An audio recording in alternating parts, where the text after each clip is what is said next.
Welcome students. जैसा कि आप जानते हैं कि आपके क्लास 9th में क्षितिज के अलावा एक आपको कहानियों की किताब भी पढ़नी है जिसका नाम कृतिका है। इसका पहला चैप्टर है इस जल प्रलय में, जो फणीश्वर नाथ रेणु के द्वारा लिखा गया है। तो इस जल प्रलय में का सारांश मैं कम शब्दों में आपको समझाती हूँ, इसे आप ध्यान से सुनेंगे। इसमें 1967 में पटना में आए हुए बाढ़ का वर्णन है। तो यह एक रिपोर्टाज है जिसे फणीश्वर नाथ रेणु ने लिखा है और बिहार के पटना में आने वाली बाढ़ का उन्होंने आंखों देखा हाल इसमें लिखा है। तो सबसे पहले आइए जानिए कि लेखक का गांव ऐसे इलाके में है जहां चारों ओर बाढ़ पीड़ित लोग शरण लिया करते हैं। हाँ, यह पर्वतीय क्षेत्र है, इसलिए लेखक न तो तैरना जानते न उन्होंने बाढ़ के कहर को भोगा है, परंतु वो जितने भी उपन्यास लिखे हैं उनमें बाढ़ की विनाश लीला के बारे में बहुत कुछ लिखा है। लेकिन 1967 में जब वो पटना शहर में थे और लगातार 18 घंटे की बारिश हुई थी, तो उस 18 घंटे की बारिश ने पटना शहर को पूरी तरह डुबाना शुरू कर दिया था। जब शहर का पश्चिमी इलाका छाती भर पानी में डूब गया, तब लेखक सहित उनके जितने भी मित्र थे और अन्य लोग, वे घरों में जलाने के लिए ईंधन, आलू, मोमबत्ती, दिया सलाई, पानी, कंपोस्ट की गोलियां इकट्ठा करके बैठ गए कि क्या पता कब पानी उनके इलाके में भी घुस आए और उन्हें परेशान करे।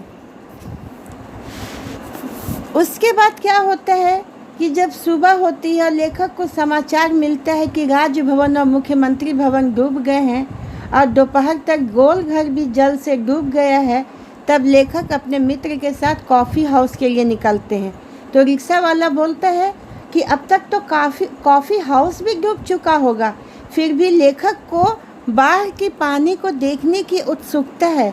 तब फिर लेखक फिर भी चलते गए पानी देखने के लिए, और क्या देखते हैं कि लोग अपने अपने गाड़ियों पर पानी देख देख कर लौट रहे हैं और सभी अति उत्साहित हैं और सब कुछ डूबने की बात कर रहे हैं। सबकी ज़ुबान पर एक ही शब्द है, क्या? आ गया, घुस गया, डूब गया। कॉफ़ी हाउस भी बंद हो चुका था और लेखक देखते हैं कि सड़क के किनारे एकदम फ़ेन लिए हुए, जैसे समुद्र में फ़ेन उगते हैं ना, सफ़ेद सफ़ेद लगते हैं, जैसे दूध का झाग हो गया, तो उसी तरह पानी, पूरा झागदार पानी सड़कता हुआ चला आ रहा है। लेखक तुरंत क्या करते हैं कि रिक्शा को रुकवाते हैं और भीड़ में से तब वो सुनते कि आवाज़ आ रही है कि पानी में बहुत तेज करंट है। बस लेखक रिक्शा मुड़वा के गांधी मैदान की तरफ बढ़ते हैं। रास्ते में देखते हैं कि पानी एकदम खूब आवाज़ करते हुए बढ़ता चला आ रहा है और गांधी मैदान में रेलिंग के सहारे हजारों लोग घनी भीड़ बनाकर जुटे हुए हैं कि वो पानी का बहाव को देखने के लिए। धीरे धीरे जितनी भी हरियाली है वो पानी में डूबती जा रही है। तो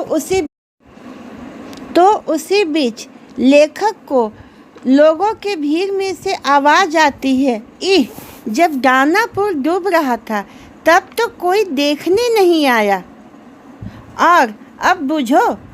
तब लेखक को क्या लगता है कि लेखक को यह बात दुखी कर जाती है। फिर भी उनको लगता है कि लोग जब दुखी होते हैं तो अपनी इसी तरह की स्वाभाविक प्रतिक्रिया देते हैं। शाम के 7 बजे पटना आकाशवाणी से समाचार प्रसारित होने लगता है कि पानी आकाशवाणी की स्टूडियो तक पहुंच चुका है। तब लेखक का दिल भी क्या होता है, आशंका से कांप उठता है। उनके मित्र लोग भी सब डर जाते हैं।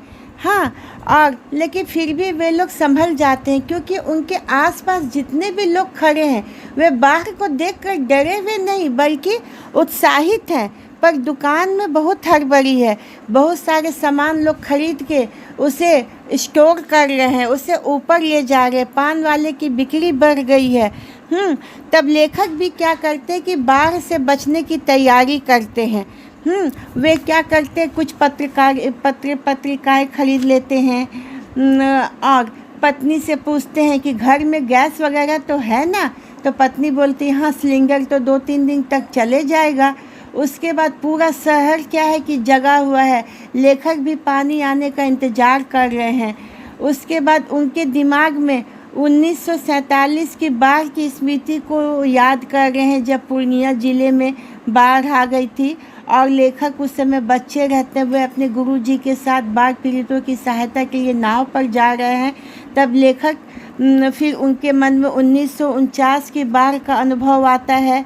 फिर 1900 ये जब पानी आ रहा है तब क्या देखते हैं लेखक की बहुत सारी यादें उनके दिमाग में आ रही है कि यहाँ जब पुनपुन का पानी राजेंद्र नगर में घुस आता है तो जितने भी टीनेज लड़के लड़कियाँ जो 15-16 साल के लड़के लड़कियाँ होती हैं, वे नाव में ही पिकनिक का मज़ा खोजने लगते हैं। वे क्या करते हैं कि एक नाव ले लेते हैं, उस पर है कि कुछ लड़के लड़की सवार होकर के नाव चला रहे हैं, कुछ लड़की उसमें है कि कॉफ़ी बना रही है, कोई लड़की पत्रिका पढ़ रही है, कोई लड़का क्या है वो फिल्मी अंदाज में डायलॉग बोल रहा है, रेडियो पर तेज़ आवाज़ में गाना बज रहा है।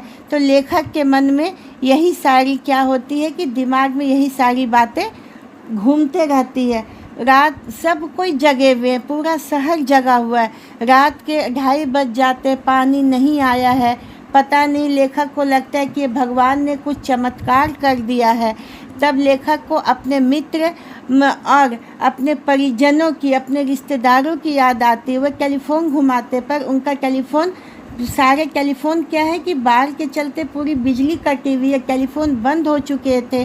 तो फिर होता है कि चलो नहीं कुछ लिख ही लेता हूँ, तो वो ना कुछ लिखने लगते हैं। तो फिर है कि वो लिख भी नहीं पाते हैं, उनके दिमाग में पुरानी यादें आने लगती हैं कि उनके मन में कोई गर्भवती स्त्री की याद आ जाती है कि जो कि बाढ़ के पानी में खड़ी टुकुर टुकुर निहार रही होती है। उनका मन क्या होता है, खट्टा हो जाता है और लेखक को यही सब सोचते सोचते नींद आ जाती है।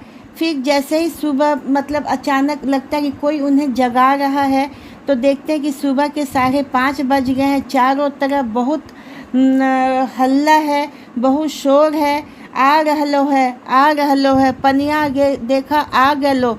तब जब लेखक आंख मलते हुए देखते हैं कि झाग फैन लिए पानी आ रहा है, जैसे कल वो कॉफ़ी हाउस के पास देखे थे।